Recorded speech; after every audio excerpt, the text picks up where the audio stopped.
اکثر مجھ سے میرے جو اسٹوڈنٹ ہیں وہ سوال کرتے ہیں کہ جو آپ کہتے ہیں کہ انرجی کی بھی کونی چھپتی ہے، کونی چھپنے کا جو واقعہ ہے وہ ایسے شروع ہوا کہ صاحب آئے ہیں ٹرکی سے اور آپ نے ان سے جا کے دعا کروانی. تو جو صاحب پہلی فرنٹ سیٹ پہ بیٹھے ہوئے تھے تو انہوں نے ان کو بھی کہا کہ ہم کتنی دور گاڑی میں بیٹھ کے آئے.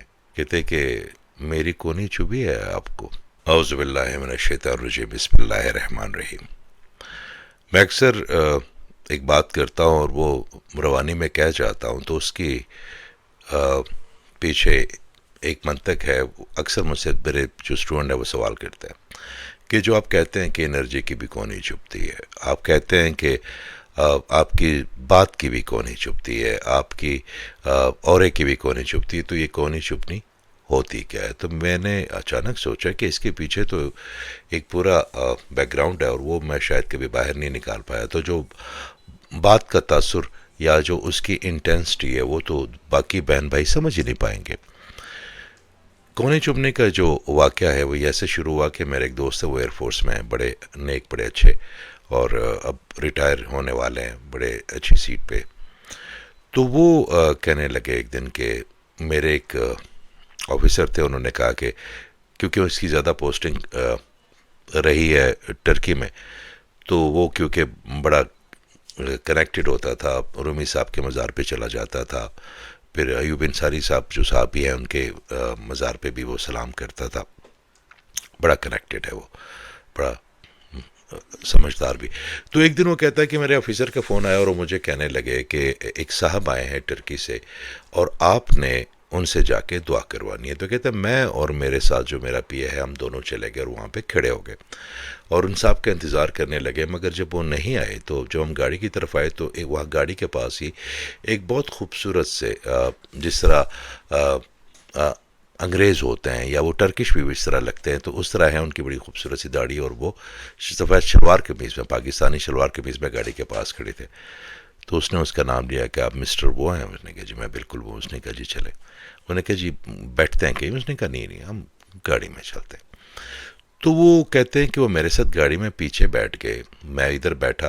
تو جو صاحب پہلی فرنٹ سیٹ پہ بیٹھے ہوئے تھے تو انہوں نے ان کو بھی کہا کہ آپ بھی آ کے ہمارے ساتھ بیٹھ جائیں.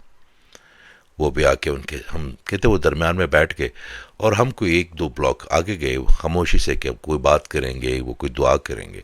تو انہوں نے کہا یہاں پہ گاڑی روک دیں. ہم نے گاڑی روکی، ڈرائیور بھی اترا، وہ درمیان میں بیٹھے ہوئے تھے، وہ لیفٹ سے اترے اور میں رائٹ سے اترا تو ان کے پاس بادب کھڑا ہو گیا.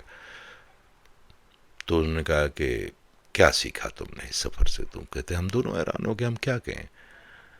اس نے کہا وہ بات یہ ہے کہ ہم کتنی دور گاڑی میں بیٹھ کے آئے. کہتے جی. کہتے کہ میری کونی چبھی ہے آپ کو دونوں کو؟ میں نے کہا جی نہیں. انہوں نے کہا تم دونوں کی کونیاں چبھی ہے مجھے. تو ہم جب بھی بیٹھتے ہیں تو ہم کوئی نہ کوئی چیز جو ہے نا وہ چبوتے ہیں ایک دوسرے کو. کبھی ہمیں اس کا پتہ ہوتا، کبھی اس کا نہیں پتہ ہوتا.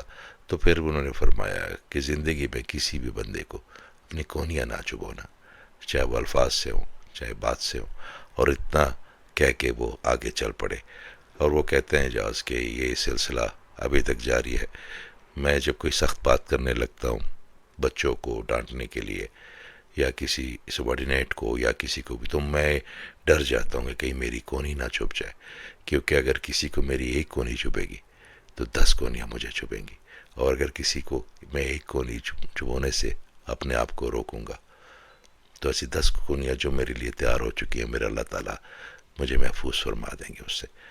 تو اللہ تعالیٰ ہم سب کو اتنی آسانی میں رکھے، اتنی آسانی میں رکھے کہ وہی آسانیاں ہم آگے بانٹنا شروع کر دیں، اور وہ اللہ تعالیٰ اور ان میں ہمارے شکر میں اضافہ کرے، ہماری سوچ میں اضافہ کرے، ہماری عاجزی میں اضافہ کرے، ہماری وزڈم میں اضافہ کرے، ہماری سیاہ اور سفید دونوں کے درمیان جو ایک گرے ایریا ہے وہ ختم کرتے میرا اللہ. ہماری زندگی قباحتیں وہاں سے شروع ہوتی ہیں جو ہماری زندگی میں گرے ایریا زیادہ ہو جاتے ہیں، جہاں پہ ہم یہ نہیں سمجھ پاتے کہ ہم صحیح ہیں کہ غلط ہیں. کہیں صحیح کی آواز آتی ہے، کہیں غلط کی آتی ہے، اور نارملی ہم گرے ایریا میں رہتے ہیں. تو کونی جو ہے نا وہ نہیں چھپونی چاہیے، کیونکہ اگر میں کسی کو ایک کونی چھپوں گا تو 10 مجھے چھپیں گی. تو اپنے آپ پہ رحم کرنے کے لیے بھی ہمیں ایسا نہیں کرنا چاہیے. اللہ تعالیٰ آپ کو آسانیوں میں رکھے. بہت شکریہ.